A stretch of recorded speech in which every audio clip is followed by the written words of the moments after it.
Kira-kira kalau organisasi Gus Baha milih yang mana atau mau ikut yang mana? Ya, jawab Gus Baha ya antara dua saja.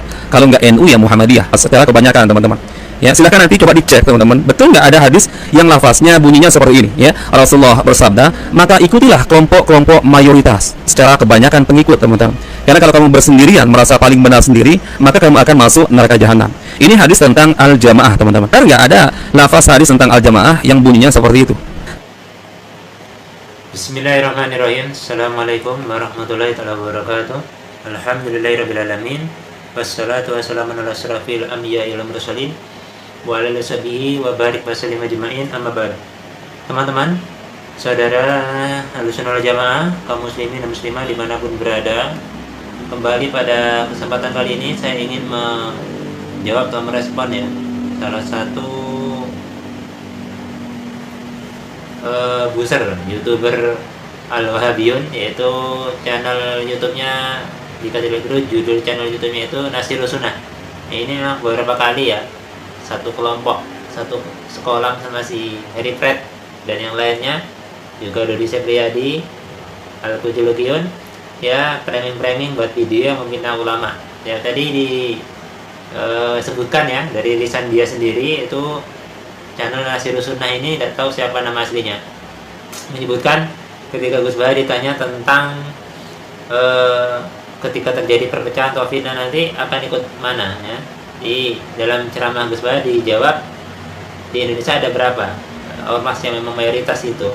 Jadi menurut penuturan dari Wahabi tadi, dia ragu ada nggak hadis yang seperti baca Gus Baha tadi, ikut yang mayoritas jamaah yang mayoritas. Kalau sendiri nanti akan gampang digoda setan dan akan masuk ke dalam neraka, seperti itu. Dia bertanya ada nggak hadisnya. Hari gini masih bertanya ada hadisnya. Harusnya Anda lebih canggih daripada pertanyaan Anda.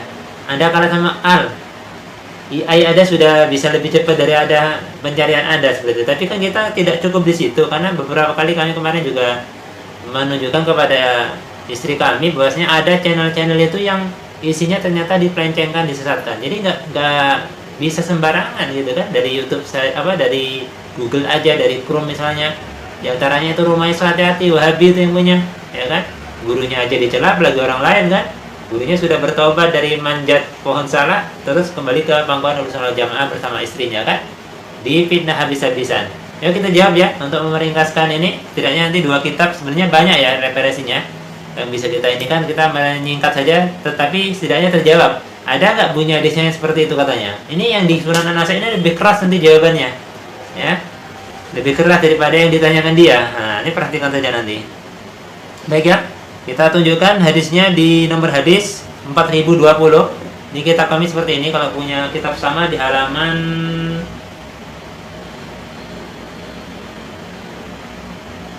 halaman 514 ya. Di Kitab Tahrimid Dami, yaitu kitab yang ke-37 ya, tentang halalnya darah. Baik,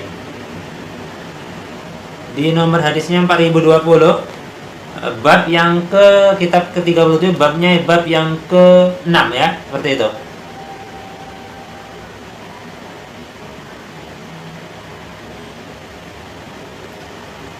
Kita bacakan hadisnya ya untuk mengambil barokah. Rawi hadisnya ini terhubung kepada sahabat Nabi, yaitu Arfajah bin Syurai. Arfajah bin Syurai ini sahabat Nabi ya, dari kalangan sahabiah radhiyallahu anhu. Dia berkata bahwasanya dia melihat Nabi sallallahu alaihi wasallam itu berada di atas mimbar ya. Ra'aitun Nabiyya sallallahu alaihi wasallam 'alal mimbari yakhtubun nasa faqala innahu sayakunu ba'di hanatun wa hanatun faman ra'aitumuhu faraqal jama'ata aw yuridu yufarriqu amra ummati Muhammadin sallallahu alaihi wasallam kainan man kana faqtuluhu fa inna yadallahi alal jama'ati fa inna syaitana ma'a man faraqal jama'ata yarqudu. Ini hadis di lapas kitab Sunan An-Nasai. Hadis ini juga bisa kita jumpai di dalam kitab Musnad Imam Ahmad bin Hanbal di nomor hadis yang berbeda. Baik ya, kita bacakan. Dari Arfaja bin Suraih Al-Asja'i radhiyallahu anhu yang berkata, saya melihat Rasulullah SAW berada di atas mimbar sedang berkhutbah kepada manusia. Beliau bersabda, sesungguhnya akan terjadi setelahku fitnah dan fitnah. Maka siapa yang kalian lihat telah memisahkan diri dari jamaah atau hendak memecah belah kesatuan umat Muhammad SAW, siapapun dia maka ya, nih bunyinya ini faqtuluhu. Hukumannya apa? Itu kalau sudah mau memecah belah, baca sendiri di hadisnya itu. Faqtuluhu itu apa? Dibunuh, seperti itu ya. Hukumannya nggak main-main kalau sudah mau memisahkan diri di jamaah, membuat fitnah-fitnah. Hati-hati ya kan. Sekarang pertanyaannya, dari kalangan Ahlussunnah Jamaah dibandingkan pengikut Wahabiyin itu yang mayoritas sedunia mana yang paling banyak? Ya kan?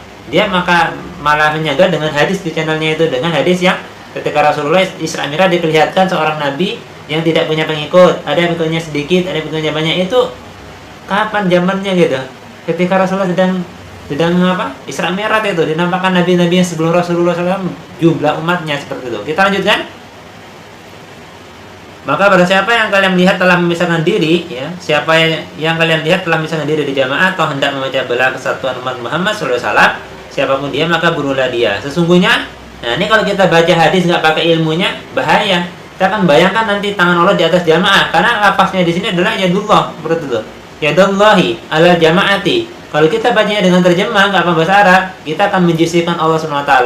Tajsim nanti jadinya, membentuk fisik. Walaupun mengatakan fisik Allah tidak sama dengan fisiknya manusia, tetap ya sama. Akan keluar dari pakem ahli akidah Ahlussunnah wal Jamaah seperti itu. Jadi di sini disebutkan yang dengan Allah adalah sesungguhnya perlindungan Allah, pengawasan Allah itu bersama para jamaah, dan syaitan bergerak bersama orang yang memisahkan diri dari jamaah.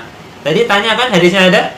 Ini yang pertama sudah terjawab ya, si Nasiru Sunnah Al-Tujuludin Al-Wahabiyun. Sekarang kami, karena dalam judulnya tadi ya, nih kami tampilkan di sini dalam narasi di YouTube-nya itu, dia melecehkan ulama Nusantara yang sudah diakui keilmuannya, tafsirnya juga diakui dunia. Apa Gus Baha itu sudah diakui kealimannya dan ilmu pemahaman tafsirnya sudah sangat mumpuni. Disebut kelihatan bodohnya hanya karena dia tidak paham dengan apa yang disampaikan oleh Gus Baha. Kalau belum bisa memberikan sanggahan yang ilmiah ataupun memberikan bantahan ilmiah, lebih baik jangan dulu mengatakan bodoh terhadap orang lain. Seperti ini kan kelihatan aja. Kalau tidak fitnah, tidak cuan, kata yang komentar kemarin di kolom komentar. Ada salah satu di Facebook itu, akun ustadz yang memberikan pencerahan malah difitnah seperti itu. Ini kita hadirkan lagi yang kedua di kitab Sunan At-Tirmizi, yaitu di nomor hadis 2167 ya. Kalau kita mau baca dari 2166 juga akan berkaitan. Di halaman 413 ya.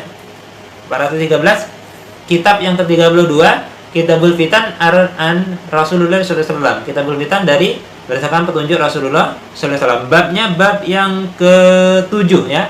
Silakan kalau punya kitabnya. Kayak tadi bukannya cuma tab, di scroll entah apa yang dilihatnya ya kan. Bacanya terjemahan doang. Dikutip lah itu hadisnya di channelnya dia, tapi dia nggak bisa baca hadisnya, baca terjemahan doang. Yang dibuka coba sekali-sekali kalau membaca itu ada dihadirkan kitabnya. Ustaz-ustaz kalian juga kalau kajian nggak pernah bawa kitab, ya kan, mati lampu, laptopnya mati, sudah nggak bisa isi kajian, materinya hilang semua. Karena ilmunya di laptop ya. Ini kami nampilkan ini agar tidak ada dusta di antara kita. Karena maaf ya, ucapan kita Ahlussunnah wal Jamaah itu tidak dipercaya sama Wahabi. Hadisnya mau sahih juga mereka tetap ngomong dhaif. Apalagi Al-Albani sudah mendhaifkan hadisnya. Kita lanjutkan. Di nomor hadis yang berikutnya yaitu di kitab Sunan Tirmizi. Di nomor hadis, kalau kita baca dari nomor hadis yang 266 itu adalah, nah ini lagi ada kalimat yadullahi. Kalau kita baca nggak pakai ilmu, kita akan merasa benar-benar membayangkan fisik terhadap Allah Subhanahu wa taala. Yadullahi ma'al jamaati. Nah itu, hadis ini itu tangan Allah bersama para jamaah. Maksudnya apa? Perlindungan Allah, pengawasan Allah itu rahmat Allah terhadap para jamaah yang mayoritas seperti itu. Selanjutnya, hadis yang ke-267 ini juga menutup perjumpaan kita kali ini dan menjawab subhat-subhat yang dilontarkan YouTuber Wahabiyun tadi, Nasirus Sunnah, kepada ulama kita Ahlussunnah wal Jamaah, yaitu Gus Baha. Kita lanjutkan ya. Langsung saja, ini redaksi di sini cukup panjang dari Ibnu Umar atau Abdullah bin Umar radhiyallahu anhuma, ini anak Umar bin Khattab. Bahwasanya Rasulullah SAW pernah bersabda, sesungguhnya Allah tidak akan mengumpulkan umatku atau umat Muhammad SAW berada di atas kesesatan, dan tangan Allah berada bersama jamaah atau rombongan. Nih, kalau baca hadis nggak punya ilmunya, ya sudah repot. Akan banyak nanti ayat-ayat yang mengatakan, bahkan juga ada si Khalid Basalamah menyatakan, nanti dari kiamat kaki Allah diletakkan di neraka dan mengkerut kakinya seperti mengkerutnya daging. Ini kalau nggak jisim apa ini gitu kan? Makanya ilmunya dipelajari. Gak cukup cuma Mekah Madinah, Mekah Madinah, Mekah Madinah. Patokannya itu terus. Seperti itu. Patokan kan kebenaran menurut kalian. Kalau misalnya patokan Mekah Madinah, emangnya apa semua orang di sana pasti paham kan? Tidak juga. Ada yang paham, ada yang ada, tapi juga ada yang tidak paham, sama seperti di tempat kita seperti itu. Kita lanjutkan ya. Bahwasanya perlindungan Allah, pengawasan Allah dan rahmat Allah itu bersama para jamaah dan para rombongan. Barang siapa yang menyendiri, maka ia akan menyendiri di neraka. Tuh tadi tanya di awal postingannya si Nasirus Sunnah, YouTuber Wahabiyun Al-Qutulukiyun, udah tanya, ada nggak hadis seperti ini katanya, yang menyendiri maka masuk neraka? Enggak nih. Jadi hadisnya banyak sekali, makanya ngaji sampai khatam. Nah ini kita Sunnah TV itu lumayan tebel nih, seperti itu. Artinya banyak hadis juga yang mendukung ini. Itu di akhir zaman ini, sayati alan nasi zamanun, itu akan sampai kepada manusia kelak terjadi, yaitu sabirun ala dinihi, orang yang bersabar di atas agamanya. Itu seperti apa? Nah itu falqabidi alal jamri, itu seperti orang yang menggambar api. Seperti itu nih hadis sunnah apa di kitab Sunnah Tirmidzi nomor hadis 2260 tadi yang kami bacakan itu. Ya. Jadi jangan sampai kita membodoh-bodohkan ulama, apalagi seperti video yang kami buat ya sebelum ini, video yang terbaru sudah tayang di YouTube kami itu, mensyirik-syirikan amalan dia orang lain padahal dia tidak paham ilmu nausarot. Ya sudah repot ya. Tapi sudah menjadi fitrah, dan semakin yakin kita akan sabda Nabi bahwasanya di akhir zaman akan muncul fitnah-fitnah orang sekelompok pemuda yang berbicara agama, tetapi sesungguhnya yang dibicarakan adalah kemungkaran. Dia membaca Al-Quran seperti kita membaca Al-Quran dengan tajwid yang sangat bagus sekali. Bahkan kita akan minder kalau melihat dia membaca Al-Quran. Tapi Al-Quran hanya sampai di bagian gor-gor ini, bagian tenggorokan saja, nggak menyerap sampai ke hati. Dari lisannya keluar panah-panah yang akan menyesatkan orang-orang yang berkiblat, ahlu kiblat kepada Mekah. Padahal ketika yang sudah berahlu kiblat kepada Mekah, tidak ada alasan yang syar'i, itu tidak boleh disyirikan, tidak boleh dikafirkan. Ini saja teman-teman yang bisa sampaikan pada kesempatan kali ini.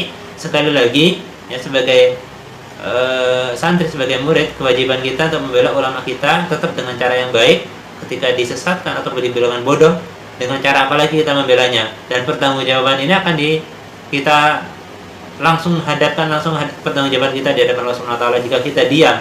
Yang kami kutip dalam video kami sebelumnya juga sama.